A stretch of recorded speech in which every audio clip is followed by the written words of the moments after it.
Buen día para todos. Para mí es un gusto hablar hoy sobre tamizaje nutricional. Vamos a hablar sobre este tema que es de tanta importancia en nutrición. Mi nombre es Diana Trejos y espero que esta información les sea muy útil. Vamos a hacer un recorrido por varios ítems que son importantes tener en cuenta para la aplicación de un correcto tamizaje.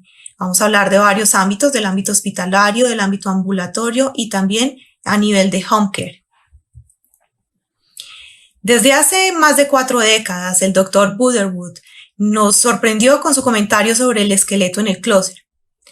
Esta información permitía empezar a visibilizar una situación que aún a la fecha es bastante común en nuestros hospitales, y es el paciente desnutrido, que a veces pasa como parte del paisaje y que lastimosamente no es intervenido de manera oportuna.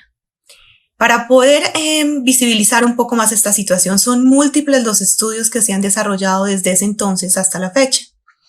Sin embargo, se ha necesitado desarrollar otro tipo de herramientas que permitan sacar ese esqueleto del clóset y hacerlo visible para poder hacer una atención correcta.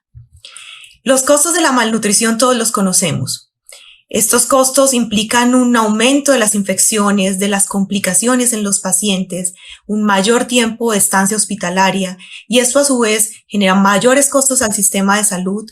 Esto nos genera un aumento en la mortalidad y específicamente un deterioro de la calidad de vida de nuestros pacientes. Así que es importante poder intervenir de una forma objetiva y oportuna el estado nutricional de nuestros pacientes en una manera correcta. Siguiendo estos principios que empezamos a ver a partir de todos los estudios desarrollados desde hace tanto tiempo, empezamos a darnos cuenta que necesitamos una brújula, necesitamos un norte el cual nos indique cuál es el camino correcto que debemos desarrollar para poder llevar a cabo una correcta atención nutricional. Y esto es definir el riesgo nutricional. Para definir este riesgo se han creado varios tamizajes. Los tamizajes se convierten como tal en unos puntos de corte. Esos puntos de corte nos permiten hacer un paralelo entre qué está bien y qué no podemos permitir. Son una forma objetiva de determinar en qué momento se debe hacer una terapia correcta. Estos tamizajes que han sido desarrollados para esta medición del riesgo nutricional tienen todos una información que es similar. Esta información implica categorías como el IMC, que nos va a clasificar si es menor a 18.5, una indicación de riesgo.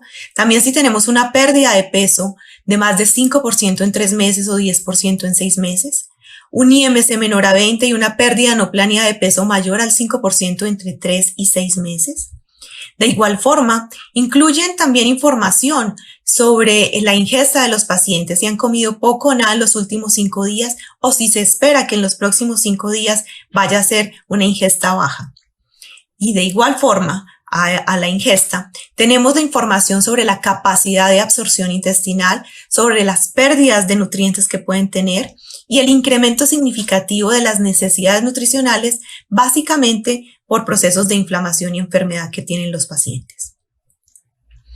Así que para esto hay un comité, el Comité Internacional para la elaboración de consensos y de estandarización en nutriología, el CIENUT, que en su reunión en Lima en el 2009 definió el tamizaje nutricional como un proceso de corta duración, un proceso que debe ser sencillo y de fácil administración, que se emplea para detectar dentro de un grupo de individuos aparentemente sanos o enfermos a aquellos que en función de su estado de nutrición poseen un mayor riesgo de enfermar o recuperarse con mayor dificultad de un proceso patológico. Es decir, que este tamizaje debe ser práctico y nos va a permitir poder detectar si debemos hacer una atención nutricional oportuna para evitar un desenlace clínico de manera más negativa. Así que es fundamental tener claro este proceso. La evidencia científica frente al uso del tamizaje nos ha demostrado mucho sustento en este aspecto. Quise traerles algunos estudios. Teníamos este estudio desarrollado en nuestro país, en Colombia, en el 2020. Es un análisis descriptivo desarrollado en 7 años de evaluación de la encuesta Nutrition Day en nuestro país. Este incluyó 7.994 pacientes en 248 unidades. En esta se evaluó el riesgo nutricional por medio de la herramienta MST y se encontró que el 38% de estos pacientes tenían un alto riesgo nutricional. Sin embargo, solamente el 23% de ellos recibió terapia nutricional indicada. Es decir, que falta por hacer, y esto que son instituciones que son amigas de la nutrición, que de hecho por esto participan en esta encuesta, y nos deja ver que tenemos mucho camino por recorrer y por poder implementar este tipo de procesos en las demás instituciones para poder evidenciar ese esqueleto en el clúster y sacarlo de ahí. También encontramos un estudio de cohorte retrospectivo publicado en este año. Es un estudio hecho en Japón que incluyó 489 adultos, todos mayores de 20 años. Esto fue en el ámbito de home care. Y empleó el MNA, el tamizaje MNA, que incluye 3 categorías de clasificación: el paciente desnutrido, el que está en riesgo nutricional o el paciente bien nutrido. Y encontraron una excelente asociación entre los pacientes desnutridos con un puntaje de 0 a 5 y la independencia funcional. Es decir, a mayor desnutrición, menor independencia funcional, y esto se asoció a su vez con el tiempo de recuperación en los pacientes, dejando ver la importancia de hacer este tamizaje desde un inicio para poder hacer una intervención oportuna. También tenemos un estudio publicado en mayo de este año.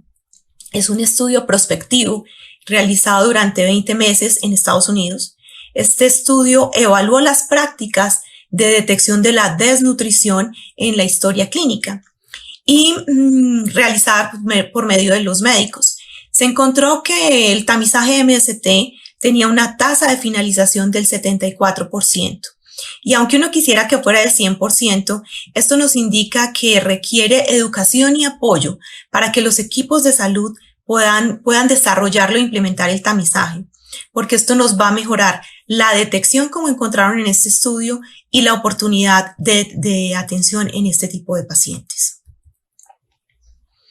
Pero entonces surge una duda: ¿a quiénes se les debe realizar el tamizaje nutricional?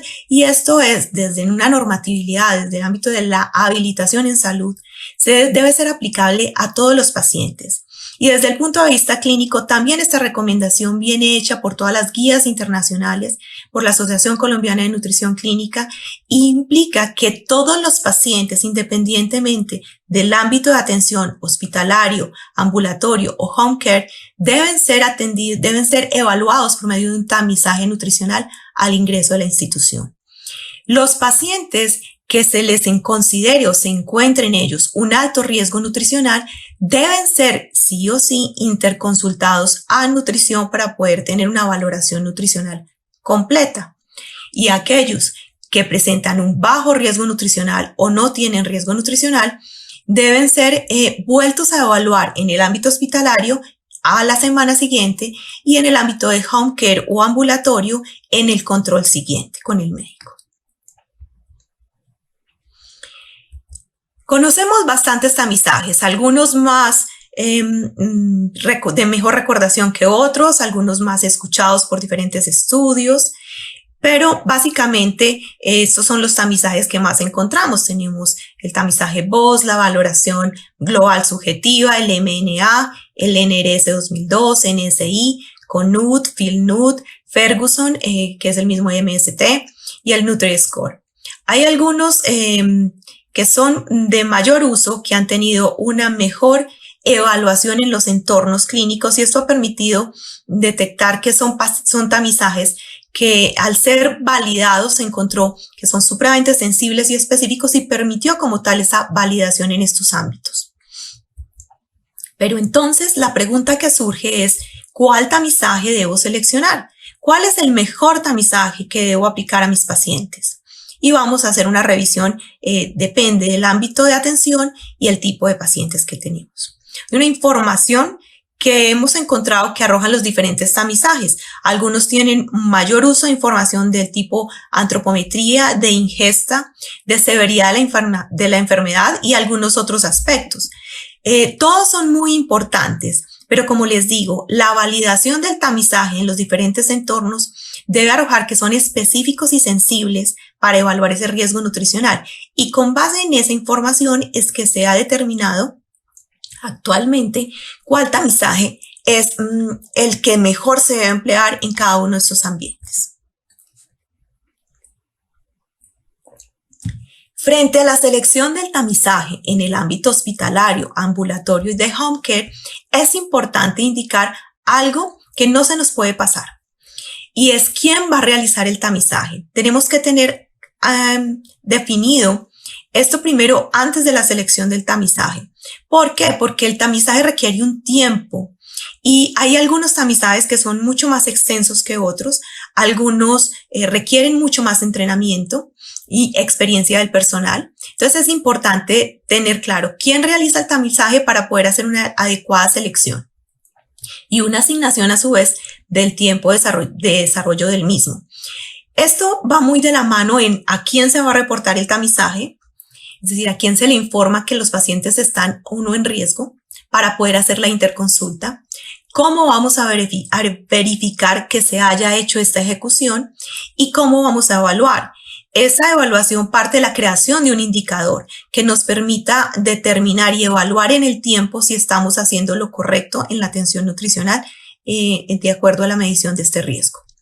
Entonces vamos a hacer un análisis de los 6 tamizajes de mayor frecuencia, de mayor uso, y de estos cuáles son los que están validados y recomendados para cada uno de estos ámbitos. Empecemos por el ámbito hospitalario. En el ámbito hospitalario hay un muy buen estudio publicado en septiembre del año pasado. Es un análisis secundario de un estudio multicéntrico, controlado, aleatorizado, prospectivo, que fue iniciado en Suiza, el estudio EFFORT, que ha sido bastante conocido, que comparó la asociación entre el tamizaje nutricional con el NRS, con esta herramienta, y los resultados clínicos a corto y largo plazo en los pacientes. Esto se desarrolló en 2028 pacientes hospitalizados y encontró una diferencia ajustada por cada punto de incremento del tamizaje NRS2, es decir, a mayor riesgo nutricional, pero por cada punto de aumento, un aumento de 0.6 días en la estancia hospitalaria y una disminución en los resultados funcionales de acuerdo al índice de Bartel en menos 4.49 puntos. Por otro lado, también se encontró un índice de riesgo ajustado de mortalidad de 1.22 a 30 días y de 1.37 a 180 días. Es decir, es sumamente claro la asociación entre el riesgo nutricional y ese resultado clínico en los pacientes. A su vez encontramos otro estudio publicado en febrero de este año. Este estudio fue desarrollado curiosamente en Wuhan, en China. Este estudio es un estudio observacional retrospectivo desarrollado en 3 unidades de cuidado intensivo. En esta participaron 139 pacientes, todos con COVID-19, y se encontró en estos pacientes que el 61% de ellos tenían alto riesgo nutricional. De estos pacientes con alto riesgo se encontró una mortalidad a 28 días casi del doble de los pacientes que no tenían riesgo nutricional. Esto fue 87% versus 49%. Y a su vez, estos pacientes que tenían un mayor riesgo nutricional a su ingreso se asoció con un mayor desarrollo de SDRA, de una lesión miocárdica aguda, a su vez de infecciones secundarias y shock. Así que lo pone a uno a pensar, y definitivamente evaluar el riesgo nutricional es supremamente importante, es costo efectivo y nos puede impactar en ese desenlace futuro del paciente. Vamos a hacer una revisión por los tamizajes, como les indiqué ahora, más empleados. Tenemos la valoración global subjetiva. Este tamizaje ha sido recomendado por la Asociación Americana de Nutrición Enteral y Parenteral. En todos sus cursos y informes que vienen desde allí, es uno de los tamizajes más recomendados.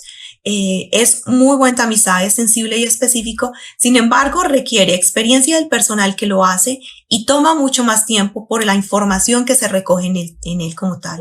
Y como su nombre lo dice, es subjetivo. ¿Esto qué indica? Que la clasificación, el diagnóstico nutricional que se puede realizar con él es de subjetiva y puede variar de un evaluador a otro y requiere experiencia como tal para su desempeño y un tiempo asignado. También encontramos en este ámbito el tamizaje MOST. Este tamizaje consta de 4 pasos. Esos pasos incluyen desde la evaluación del IMC del paciente, el porcentaje de pérdida de peso, información sobre si es un paciente grave y si ha comido poco o nada en los últimos 5 días. Esto nos genera una puntuación que se debe sumar y se considera riesgo medio a partir de 1 y un riesgo alto a partir de 2 puntos. Es un tamizaje práctico de hacer, requiere menos tiempo que el anterior que vimos y también es usado frecuentemente en el ámbito hospitalario. Para los pacientes geriatras tenemos el MNA en su versión corta. Consta de 6 partes. Es un tamizaje que está validado en este tipo de población, muy usado por los médicos geriatras. Incluye como algo muy importante en él las situaciones de estrés de los pacientes, el desarrollo de problemas neuropsicológicos y la movilidad. Así que lo hace mucho más integral para la evaluación de este tipo de población. Y a diferencia de los otros tamizajes, entre menores el puntaje, hay mayor presencia de malnutrición. Tenemos también el NRS 2002. Algunos de los estudios que ahora mencioné lo han empleado. Este tamizaje consta de 2 partes, una inicial en la que si alguna de estas respuestas es positiva, un IMC menor de 20.5, si el paciente ha perdido peso en los últimos 3 meses, si ha reducido su ingesta en la última semana o si es un paciente grave. Si cualquiera de estas preguntas es positivo su resultado, se debe pasar a la segunda parte y aquí clasificar depende del estado nutricional y severidad de la información por puntuación y asignarle una puntuación a esta información obtenida. Cuando el tamizaje es mayor a 3 en esta puntuación, se considera que es un paciente que debe ser interconsultado a nutrición, ya que tiene un riesgo nutricional alto. Tenemos este tamizaje, el MST o tamizaje de Ferguson. Es el tamizaje que en este momento más se recomienda en el ámbito hospitalario por su fácil aplicación, por su fácil desarrollo, porque puede ser aplicado por auxiliares de enfermería, por jefes de enfermería, por el médico, por nutrición. Es un tamizaje que puede aplicarlo cualquiera del equipo de salud por la sencillez que tienen sus preguntas. Y esto es si ha perdido peso recientemente de manera involuntaria y cuánto ha perdido, y si come mal por disminución del apetito. Si la puntuación es mayor a 2, ese paciente debe ser interconsultado a nutrición.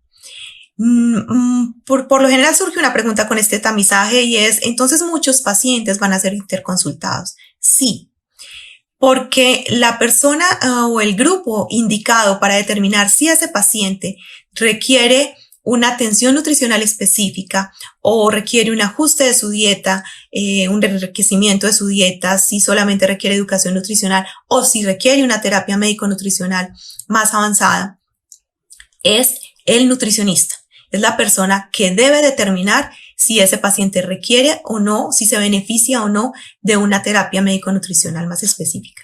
Así que no hay que dudar en que las preguntas vayan a filtrar a muchos más pacientes. Todo lo contrario, el poder evaluar el riesgo nutricional nos va a permitir tener mejores desenlaces clínicos en todos los pacientes.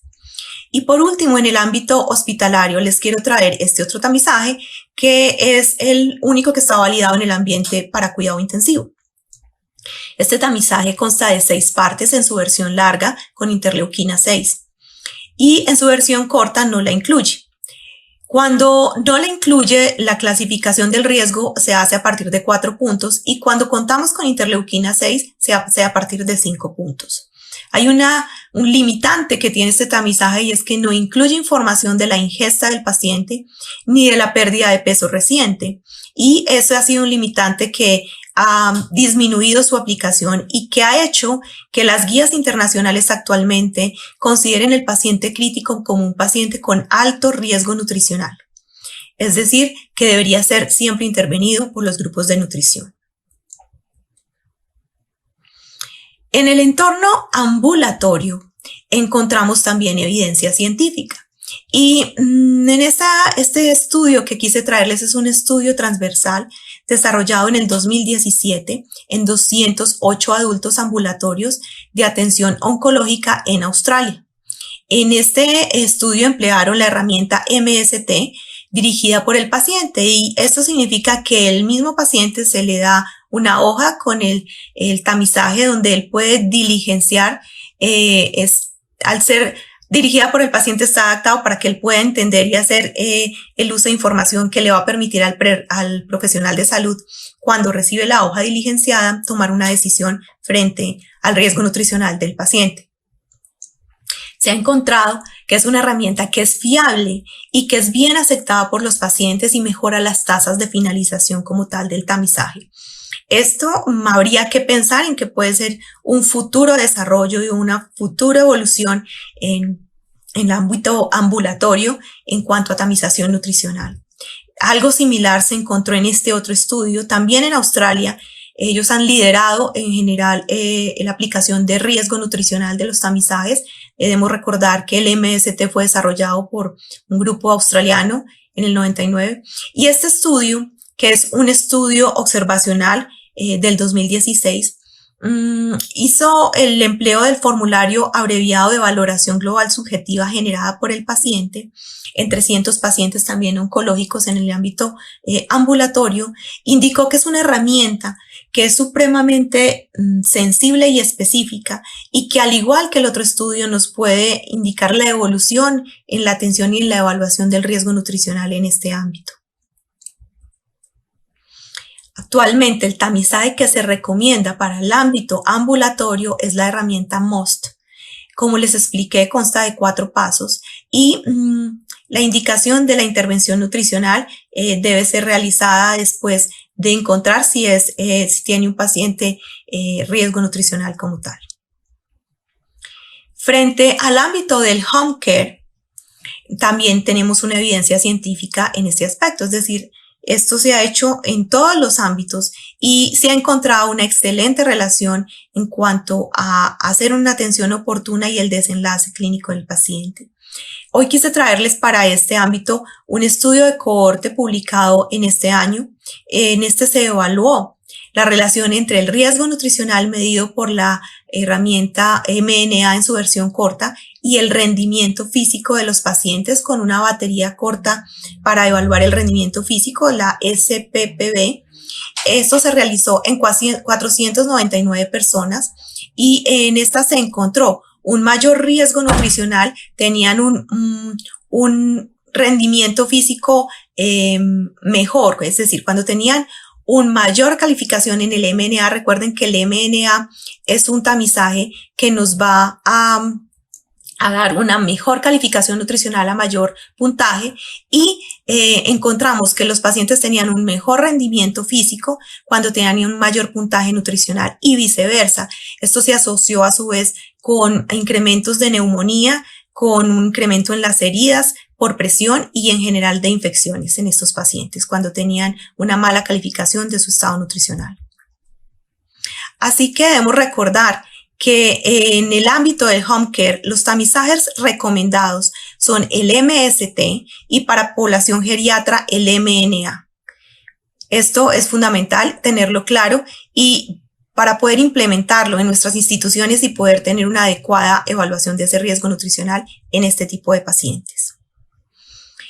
Para acabar de hacer una simbiosis entre el tamizaje nutricional y los criterios Glean, que a veces nos generan un poco de confusión, tenemos que este estudio es un estudio observacional desarrollado en el 2020, en el cual se evaluaron 246 adultos todos ambulatorios, pacientes con cáncer, también en Australia, y se evaluó el riesgo nutricional por medio de la herramienta MST y la valoración global subjetiva generada por el paciente, y también el estado nutricional de los pacientes evaluado con la valoración global subjetiva versus criterios Glean. En estos casos se encontró que todas estas herramientas son igual de sensibles y específicas para poder hacer no solamente la valoración de riesgo nutricional, sino también para clasificación del estado nutricional, como son los criterios Glean. Es decir, el tamizaje tiene una relación directa con el estado de nutrición, pero no lo excluyen, es decir, no podemos excluir realizar tamizaje y no hacer criterios Glean. No, el uno complementa al otro. Hay que aplicar las dos formas para poder llevarlo de manera correcta. Entonces, primero evaluación de riesgo nutricional, y cuando nutrición interviene hace clasificación según estos criterios Glean en la actualidad. Quería traerles a recordar estos criterios Glean. Recuerden que debemos tener un criterio fenotípico y uno etiológico para poder diagnosticar la desnutrición. Depende de la gravedad de cada uno de la afectación de cada uno de estos criterios, vamos a clasificarlo en desnutrición moderada o desnutrición severa. Y esto es fundamental tenerlo en cuenta, pero con la claridad de que una cosa es tamizaje y otra es diagnóstico nutricional. Y para terminar, quiero dejarles estas recomendaciones. Que no se nos olvide que para poder sacar ese esqueleto del closet debemos tener siempre presente cuál es la selección del tamizaje que más se acomoda a mis necesidades y a mi ámbito de atención. Definir la ruta de atención para ese mismo tamizaje, quién lo va a realizar, qué tiempo le vamos a asignar a esta persona, a quién lo va a reportar y cómo vamos a verificar su ejecución y la evaluación del mismo por medio de indicadores de salud construidos para tal fin que nos permitan hacer una confrontación en el tiempo de si estamos haciendo el trabajo correcto y una atención objetiva y oportuna, que es lo que se busca con la realización del tamizaje nutricional. Quiero darles a todos las muchísimas gracias por su atención.